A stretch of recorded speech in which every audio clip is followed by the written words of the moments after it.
예. 자, 그러면 우리 계속 이어서 한번 해봅시다. 예. 뭐, 이제 이렇게 하면 되는데, 뭐가 문제냐. 그러니까 여러분들이 요 쟁점 분석의 내용을 이제 어떻게 하면은 잘 기억할 수 있냐면, 이게 지난 시간에도 제가 뭐 비슷한 이야기를 한번 하긴 했는데, 그러니까 사례를 하나를 가지고 그 입장들을 하나씩 좀 정리를 해 나가는 게 가장 좋습니다. 예, 그게 제일 안 헷갈리죠. 자, 그래서 이거 아니 그러니까 그 무인도 철수 사례 그거 괜찮아요. 그거를 여러분들이 꼭 외우고 있어요. 그러니까 그거를 가지고 각각의 입장이 어떻게 나뉘는지를 여러분들이 정확하게 기억을 하고 있으면 되겠죠. 그래서 무인도 철수다.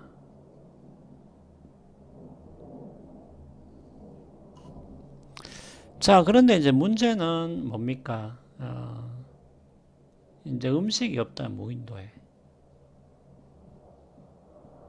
그 양이 있는데, 양을 잡아 먹어야 된다.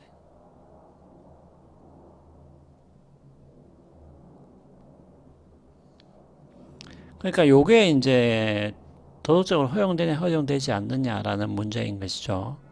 그럼 만약에 이제, 이렇게 된다는 거죠. 만약에 여러분들이 단일주의 입장이다.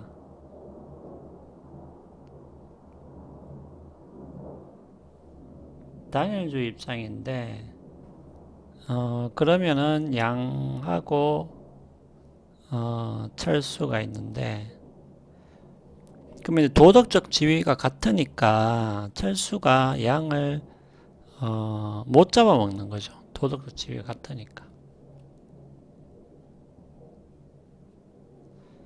이퀄하니까. 도덕적 지위가 평등하니까 못 잡아먹는다는 거죠. 그러니까 요런 결론에 도달해 버린다는 거지. 예, 그 말입니다. 예.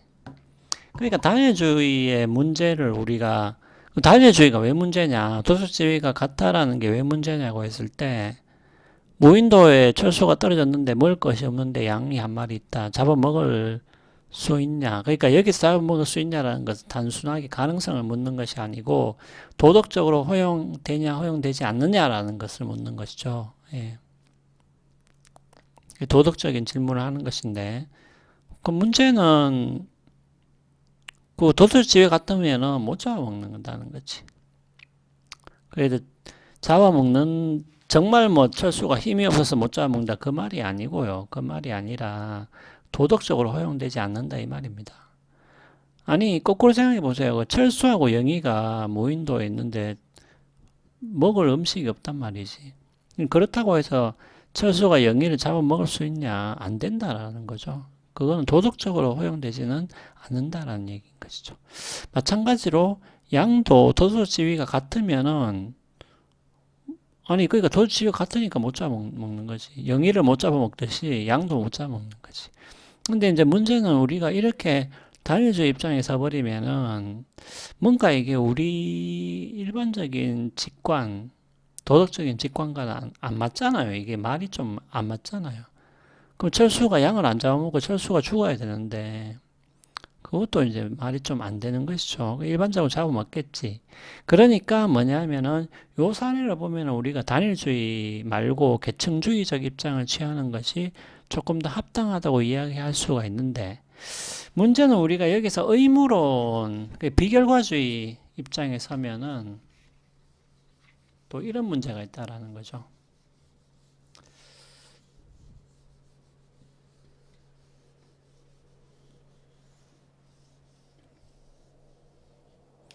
그러니까 비결과주의 입장에 서면은 어떻게 돼요? 비결과주의 입장에 서면은 생명을 해하는 거. 요것은 해악을 가하는 거죠. 해악을 맞잖아요. 우리가 해악 영어로는 harm이죠. harm. 예. 요것을 해약을 가하면 안 된다라는 도덕 원리가 있는 거죠. 그러면은 만약에 생명 파괴가 해약을 가하는 것이고 해약을 가하면 안 된다라는 원리를 우리가 지켜야 한다면은 똑같이 우리가 뭡니까? 양을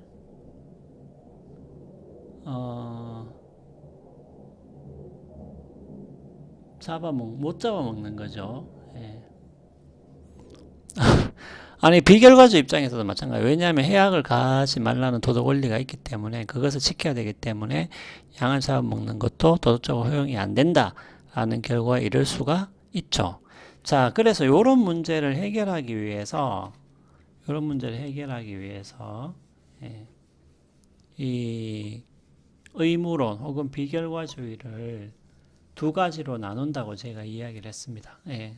그러니까 이제 의무론이 두 가지로 나뉜다는 요게 이제 바로 여기서 요런 맥락에서 나왔다고 보시면 될 거예요. 그러니까 무인도 철수 사례가 상당히 이제 중요하다는 것이죠. 여러분들 요 사례를 외워두시면은 여러 가지로 적용을 해볼 수 있다라는 거죠.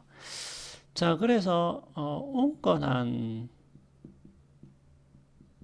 의무론과 이제 절대적인 의무론이 있는데 요 두 가지의 차이는 절대적인 의무론은 예를 들면은 우리가 해약을 가하지 않아야 된다는 원리에는 어떤 예외가 없다라고 보는 거죠. 항상 요 원리를 지켜야 된다고 보는 것이고 온건한 의무론 같은 경우에는 좀 쉽게 말하면은 예외를 허용을 하는 건데 예, 예외를 허용하는 건데 이것이 어떤 특정한 예를 들면은 뭐 지난 시간에도 우리가 이런 거를 썼는데 예, 그 표를 그림을 한번 그렸죠. 예, 지난번 화면 녹화할 때 한번 이야기를 했었는데 이렇게 네.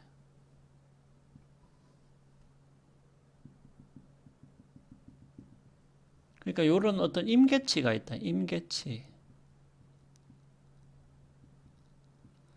그러니까 여기서는 이것이 금지되지만 요 임계치를 넘어서면은 허용이 될 수도 있다라는. 요게 온거나 의무론. 예를 들면 해약을 가하면 안 된다라는 게 있는데 요것이 특정한 임계치를 넘어서면은 해약을 가하는 것도 허용되더라. 네, 요 임계치라는 것은 제가 얘기했죠. 충분한 정도의 이익이라고 뭐 선이라고도 하는데 이익이 있다면은 어떤 충분한 정도의 이익이 있다라고 한다면 그런 충분한 정도의 이익이 보장이 된다면은 이 해약을 가하는 것도 허용이 된다라고 보는 것이 온건한 의무론이죠. 그러니까 우리가 온건한 의무론의 입장에 서면 철수가 무인도에서 양을 잡아먹는 것은 허용이 되죠. 예. 왜냐하면은 아니 요 이익 요 충분한 정도의 이익이 확보가 되는 것이죠. 예. 확보가 되는 것이죠. 왜냐하면은 뭡니까? 철수가 살고 양이 죽는 경우하고 철수가 죽고 양이 사는 경우가 있는데 아니 잡아먹으면은 철수가 살죠. 양은 죽고 예. 안 잡아먹으면은 철수가 죽게 되는 것이죠. 예. 그러니까 잡아먹었을 때 이익이 이 목숨을 산다라는 이런 충분한 정도의 선을 우리가 확보할 수 있기 때문에 예. 예. 확보할 수 있기 때문에 우리가 이런 충분한 정도의 선이 있다고 한다면은 해약을 가하는 것도 허용된다라고 보는 것이죠. 물론 이 충분한 정도의 선이 어느 정도냐 하는 게 이제 문제죠. 예, 그것을 어떻게 정하느냐. 이것을 정하는 공식이 있죠. 예. 그러니까 이 경우는 여러분도 쉽게 비교할 수 있죠. 아니, 양을 안 잡아먹으면은 이거는 무한대의 손해지. 아니, 왜냐하면 죽는 게 가장 큰 손해잖아요. 그러니까 어떤 측면에서 보면, 예. 여기는 죽고 여기는 사니까 이 산다라는 이 이익이, 우리가 충분하다고 볼 수 있겠죠. 예. 잡아먹었을 때 철수가 얻는 이익이. 예. 그렇기 때문에 철수가 양을 죽이는 것도 허용이 된다는 거죠. 일반적으로는 허용이 안 되겠지만, 예. 자, 그런 얘기입니다. 그러면은 이 충분한 정도의 이익은 어떻게 정하냐? 충분한 정도의 이익은, 지난번에 이야기했죠. 충분한 정도의 이익은 요 임계치죠. 요 임계치는 이제 이렇게 정한다고 제가 이야기했죠. 이렇게. 그러니까 요게 임계치고, 요게 이제 해약의 크기고, 이거는 상수고. 그러니까 해약의 크기가 크면 클수록 임계치도 높아지죠. 예. 아니, 그러니까 무인도 철수 사례에서는 이게 엄청나게 크죠. 이게 엄청나게 크지. 왜냐하면 철수가 죽으니까. 아니, 안 잡아먹으면 죽잖아요. 그러니까 해약에 죽는다라는 것은 해약 중에서도 엄청나게 크죠. 그러니까 이 임계치도 이제 커지겠죠. 예.